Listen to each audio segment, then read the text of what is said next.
Liabilities are the financial obligation of business to the outside parties. Outside പാർട്ടീസിനോട് ബിസിനസ്സിലുള്ള financial ഒബ്ലിഗേഷനെയാണ് liabilities എന്ന് അറിയപ്പെടുന്നത്. ലയബിലിറ്റീസിനെ ഷോർട്ട് ടൈം ലയബിലിറ്റീസ് എന്നും ലോങ് ടൈം ലയബിലിറ്റീസ് എന്നും ക്ലാസിഫൈ ചെയ്യുന്നുണ്ട്. ഒരു വർഷത്തിനുള്ളിൽ മീറ്റ് ചെയ്യേണ്ട ലയബിലിറ്റീസിനെയാണ് ഷോർട്ട് ടൈം ലയബിലിറ്റീസ് എന്നറിയപ്പെടുന്നത്.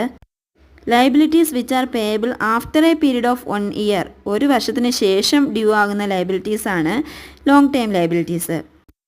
എന്നാൽ എന്താ കണ്ടിജൻ്റ് ലയബിലിറ്റി? ഭാവിയിൽ എന്തെങ്കിലും ഒരു ഇവൻ്റ് സംഭവിക്കുകയോ സംഭവിക്കാതിരിക്കുകയോ ചെയ്യുന്നത് മൂലം ഉണ്ടാകാൻ സാധ്യതയുള്ള ലയബിലിറ്റീസാണ് contingent liabilities. Contingent liabilities are those liabilities which may or may not happen in future due to the happening or not happening of a certain event. Cases pending in the court of law, discounted bills sent for collection തുടങ്ങിയവയെല്ലാം ഇതിന്